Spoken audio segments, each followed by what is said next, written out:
તો મુખ્યમંત્રી વિજય રૂપાણીનું હોમટાઉન એટલે કે રાજકોટ વાસીઓએ હોમ હવનનું આયોજન કર્યું। રૂપાણી જલ્દીથી સાજા થાય તે માટે યજ્ઞ યોજાયો। રાજકોટના બાલાજી મંદિરમાં મુખ્યમંત્રીના સારા આરોગ્ય માટે મારુતિ યજ્ઞ કરાયો।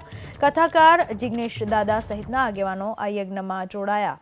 મુખ્યમંત્રી વિજય રૂપાણી ઝડપથી સાજા થાય તે માટેની પૂજા અને યજ્ઞ કરવામાં આવ્યા।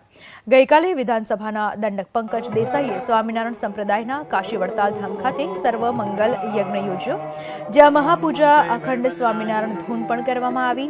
તો આજે સીએમ રૂપાણીના હોમટાઉન રાજકોટમાં યજ્ઞ યોજાયો।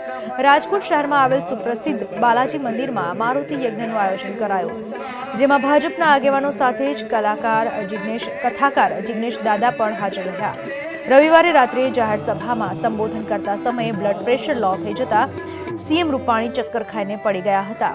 ત્યારબાદ અમદાવાદની યુએન મહેતા હોસ્પિટલમાં દાખલ કરાયા હતા, જ્યાં તેમના ECG, 2D બ્લડ ટેસ્ટ સહિતના રિપોર્ટ કરાયા હતા। આ તમામ રિપોર્ટ તો નોર્મલ આવ્યા, પરંતુ કોરોનાનો RT-PCR ટેસ્ટ પોઝિટિવ આવતા સીએમ યુએન મહેતા હોસ્પિટલમાં સારવાર હેઠળ છે।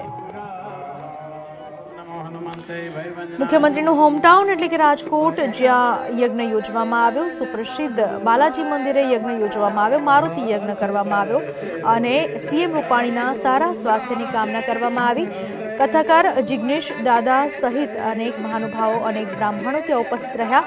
સૂત્રોચ્ચાર અને મંત્રો સાથે, શ્લોકના ઉચ્ચારણ સાથે યજ્ઞ પૂરો કરવામાં આવ્યો અને હોમ હવન આહુતિ આપવામાં આવ્યા। સાથે જ વિજયભાઈ રૂપાણી જલ્દીથી સાજા થાય તેના માટેનો આ યજ્ઞ યોજવામાં આવ્યો હતો। અનેક હસ્તીઓ પણ ત્યાં ઉપસ્થિત હતી। કથાકાર જિગ્નેશ દાદા પણ ખાસ ઉપસ્થિત રહ્યા હતા।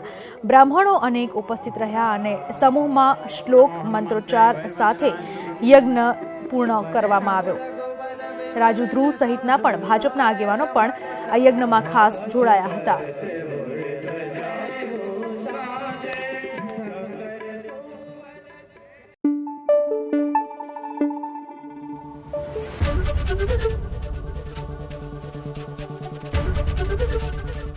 ABP અસ્મિતા, ગુજરાતની અસ્મિતા।